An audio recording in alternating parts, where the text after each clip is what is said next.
नमस्कार दोस्तों, मेरा नाम अनिल सोलंकी है। मेरे यूट्यूब मंच लाउड जाट वॉइस में आप सबका स्वागत है। दोस्तों, आपने गली मोहल्ले नुक्कड़ के अंदर, पार्कों के अंदर अक्सर भारतीय जनता पार्टी के समर्थकों से, उनके छुटभइये नेताओं से, उनके कार्यकर्ताओं से ये बात सुनी होगी कि बीजेपी की सरकार इस देश में अभी जाने वाली नहीं है। 2047 तक मोदी जी कहीं नहीं जाने वाले हैं। 2047 तक भारतीय जनता पार्टी कहीं नहीं जाने वाली है। अभी 20-25 साल इस देश पर भारतीय जनता पार्टी की ही हुकूमत रहेगी। तो ये ओवर कॉन्फिडेंस आता कहाँ से है? आप सब जानते हैं, मैं भी जानता हूँ। इतिहास इस बात का गवाह है कि अच्छे अच्छे प्रधानमंत्रियों ने, जिनके पास बहुत ही विशाल बहुमत था, 5 साल बाद एंटी इनकम्बेंसी का शिकार हो गए तथा अपनी सत्ता गंवा दी। उसमें 415 सीट जीतने वाले राजीव गांधी भी हैं, जो 5 साल बाद 200 सीट भी नहीं जीत पाए, तथा 6 साल तक इस देश में एक लोकप्रिय सरकार चलाने वाले तथा फील गुड का नैरेटिव देने वाले, शाइनिंग इंडिया का नैरेटिव देने वाले अटल बिहारी वाजपेयी भी शामिल हैं, जो 6 साल के बाद दोबारा से सत्ता में नहीं आ सके। तो जब ये बात पहले मैं सुनता था तो मुझे बहुत हैरानी होती थी कि ये लोग इतना आत्मविश्वास कहाँ से लाते हैं। और अक्सर ऐसी बातें गली मोहल्लों नुक्कड़ के अंदर भारतीय जनता पार्टी के कट्टर समर्थक अब भी बोलते हैं कि मोदी जी 2047 से पहले हटने वाले नहीं हैं। 2047 में मोदी जी की उम्र भी मेरे ख्याल से 95 या 96 साल हो जाएगी। तो आज इसी आत्मविश्वास को, इसी बड़बोलेपन को डिकोड करते हैं आज के वीडियो में। अभी राहुल गांधी ने जो बेंगलुरु के अंदर जो प्रेजेंटेशन दिया, जो जिंदा सबूत दिखाए भारतीय चुनाव आयोग और भारतीय जनता पार्टी की मिली भगत के, उसके बाद में कुछ लोग कह सकते हैं कि राहुल गांधी की फ्रस्ट्रेशन है। राहुल गांधी लगातार हार पर हार झेलते रहने के कारण पगला गए हैं तथा पागलपन में ये बातें बोल रहे हैं। लेकिन उन लोगों को ये सोचना चाहिए कि राहुल गांधी ने जो भी सबूत दिखाए हैं वो चुनाव आयोग की वेबसाइट से ही लिए गए सबूत हैं। उसमें उन्होंने अपनी तरफ से कुछ भी ना जोड़ा है ना घटाया है। और जो चीज़ शक पैदा करने वाली है वो ये है कि जब राहुल गांधी ने उनसे डिजिटल कॉपी मांगी चुनाव आयोग से, तो चुनाव आयोग ने उनको डिजिटल कॉपी ना दे के हार्ड कॉपी दी। और उस हार्ड कॉपी को खंगालने में जो कांग्रेस के कार्यकर्ता हैं उनको 6 महीने लग गए। बताते हैं कि 7 फुट ऊंची कागजों की एक मीनार बन गई थी, उसको डिकोड करने में उनको 6 महीने का टाइम लग गया। और आप कल्पना कीजिए कि हमारे देश के अंदर 4000 से भी ज़्यादा विधानसभाएं हैं। अगर एक विधानसभा की सच्चाई जानने के अंदर 6 महीने का टाइम लगता है, तो 4000 विधानसभाओं की सच्चाई जानने के लिए 2000 साल का समय लगेगा दोस्तों। और यही है वो ओवर कॉन्फिडेंस जो भाजपा, उसके वर्करों की ताकत का राज है। उनको ये पता है कि सच्चाई देश को कभी पता ही नहीं चलेगी और हम ऐसे ही चुनाव दर चुनाव जीतते जाएंगे। अगर वो आज ही डिजिटल कॉपी दे दें, उसको एक पेन ड्राइव में डालकर, पूरे देश की सच्चाई 15 मिनट में देश के सामने आ सकती है। तो राहुल गांधी ने जो सबूत पेश किए, उसके बाद भी चोरी और सीनाजोरी हेकड़ी देखे चुनाव आयोग की, वो राहुल गांधी को कहता है कि आपको एफिडेविट देना पड़ेगा। अरे भाई, तुम्हारी वेबसाइट से तुम्ही ने जो सबूत दिए वही उन्होंने बताए हैं, तो एफिडेविट किस चीज़ का मांग रहे हैं आप?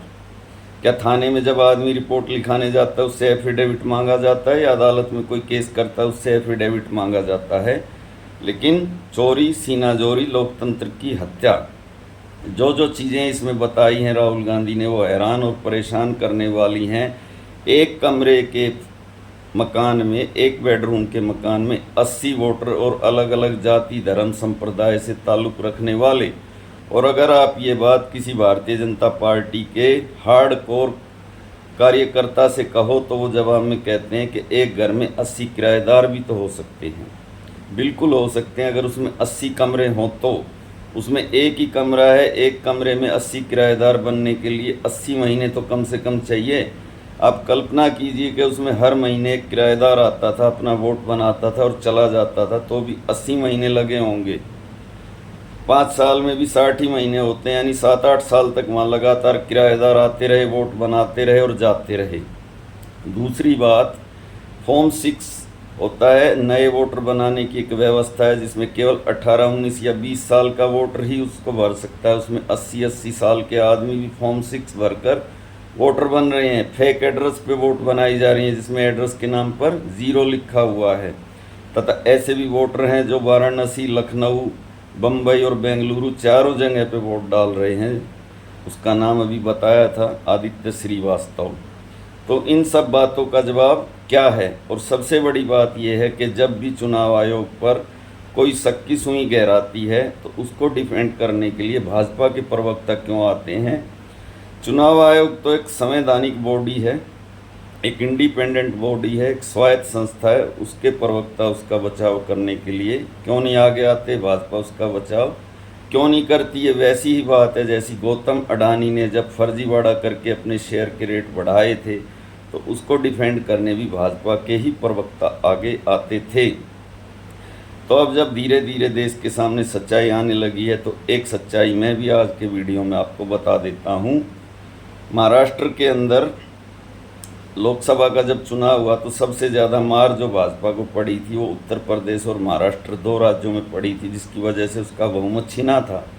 वैसे इसकी आंशिक मार उसको हरियाणा, राजस्थान और बिहार में भी पड़ी थी, लेकिन ज़्यादा मार महाराष्ट्र के अंदर ही पड़ी थी और उत्तर प्रदेश के अंदर। यही 2 बड़े राज्य हैं जिससे उसका बहुमत उससे छिना था। उसके बाद महाराष्ट्र के अंदर 4 महीने बाद उसने ऐसा पासा पलटा, ऐसा क्या किया कि उसकी सीटें इतनी बढ़ गई कि वो विधानसभा का चुनाव डंके की चोट पर जीत गई तथा पूरा विपक्ष 50 सीटें भी नहीं ले पाया। इस रहस्य का रहस्योद्घाटन एक ही बात से मैं कर देता हूँ, अगर आप मेरी बात को गौर से सुनेंगे तो। वहाँ पर विधानसभा चुनाव के साथ नांदेड़ लोकसभा सीट का भी चुनाव हुआ था। उस नांदेड़ लोकसभा के अंदर 6 विधानसभा थी, 6 की 6 विधानसभा कांग्रेस पार्टी हार गई और नांदेड़ लोकसभा सीट को जीत गई। और जो उसको विधानसभा में वोट मिले और लोकसभा में जो उसे वोट मिले उसके अंदर छोटा मोटा अंतर नहीं था, 1,60,000 वोटों का अंतर था। यानी हर विधानसभा पे कांग्रेस विधानसभा के चुनाव में जो वोट पा रही है और लोकसभा के अंदर जो वोट पा रही है उसमें 23,000 वोटों का फर्क था। तो आप कल्पना कीजिए, एक व्यक्ति एक ही समय में 2 मशीनों पे वोट डालता है और वो एक में कांग्रेस को वोट नहीं देता तथा एक चुनाव में कांग्रेस को वोट देता है। ऐसा कैसे पॉसिबल है एक ही समय पर? तो ये वैसी बात है जैसी अभी राहुल गांधी ने जो बताया कि वहाँ पर 1 लाख से भी ज़्यादा फर्जी वोटर बने हैं महादेवपुर विधानसभा के अंदर, जिनका माना कोई अता है ना पता है। इस ढंग के फर्जी वोटर इस देश की बहुत सारी विधानसभाओं पर बनाए जाते हैं। चुनाव को मैनेज करके चुनाव को जीता जाता है। एक लोकसभा के अंदर अगर 5 या 6 विधानसभा हैं तो बड़ी चालाकी से एक विधानसभा को मैनेज किया जाता है। अगर आप पिछली 5 विधानसभाओं में हारते आ रहे हैं, 6ठी में आप इतना अंतर से जीत जाएंगे कि पूरी लोकसभा आपके कब्जे के अंदर आ जाएगी। अब मैं बात आपको बताता हूँ कि भारतीय जनता पार्टी ने कौन कौन से ऐसे राज्य हैं जो कि मैनेजमेंट करके जीते हैं तथा लोकसभा का जो चुनाव भारतीय जनता पार्टी ने जीता है उसके पीछे की कहानी क्या है। चुनाव जीता तो नहीं है लेकिन सरकार तो बना ही ली, 240 सीटें आई लेकिन सरकार बनाई गई। तो जो राज्य बेईमानी से या मैनेजमेंट करके भाजपा ने जीते हैं उसमें प्रमुख है छत्तीसगढ़ और हरियाणा, जहाँ पर भारतीय जनता पार्टी के नेताओं तक को ये भरोसा नहीं था कि यहाँ पर हम चुनाव जीत जाएंगे। वो हार मान कर बैठे थे, लेकिन जब परिणाम आए तो वहाँ के लोग भी हैरान रह गए कि हमारा वोट आखिर कहाँ गया। उसके बाद मध्य प्रदेश, महाराष्ट्र और उड़ीसा इसमें प्रमुख कहे जा सकते हैं, जहाँ पर पूरी तरीके से जो चुनाव है वो मैनेज किया गया, मैनेज करके चुनाव जीता गया है। अब कुछ लोग कहेंगे कि अगर मैनेजमेंट ही था तो भाजपा को पूर्ण बहुमत क्यों नहीं मिला, 240 ही सीटें क्यों मिली? उसके पीछे का कारण था कि भाजपा को ऐसा लगता था कि अपने कैचमेंट एरिया में, जिसमें यूपी, बिहार और राजस्थान जैसे राज्य आते हैं, इसमें तो राम मंदिर की लहर में हम जीत जाएंगे, इसलिए यहाँ पर उन्होंने मैनेजमेंट नहीं किया। उन्होंने मैनेजमेंट उन राज्यों में किया जो कि कमज़ोर राज्य थे, उसकी कमज़ोर कड़ी थे। उसके अंदर कर्नाटक था, आंध्र प्रदेश था, महाराष्ट्र था और उड़ीसा था। उड़ीसा का चुनाव पूरी तरीके से चुराया हुआ चुनाव है। आंध्र प्रदेश, कर्नाटक, महाराष्ट्र के अंदर पूरा इन्होंने मैनेजमेंट के सहारे पर चुनाव को जीता है।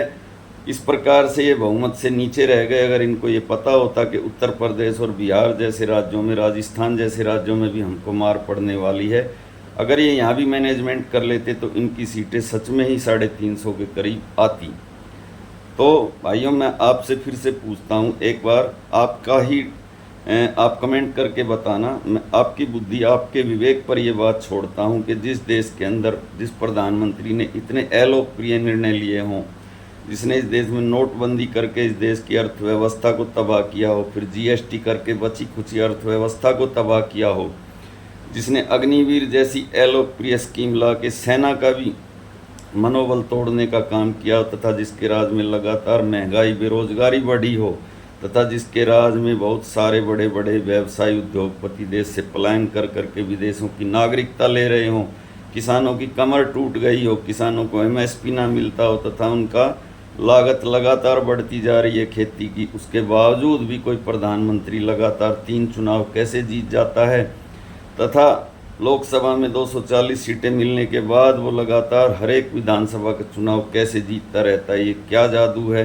इस जादू का पर्दाफाश राहुल गांधी ने कुछ हद तक कर दिया है, लेकिन जो अंधभक्त हैं वो अब भी नहीं मानेंगे, वो अब भी राहुल गांधी का मजाक ही उड़ाएंगे।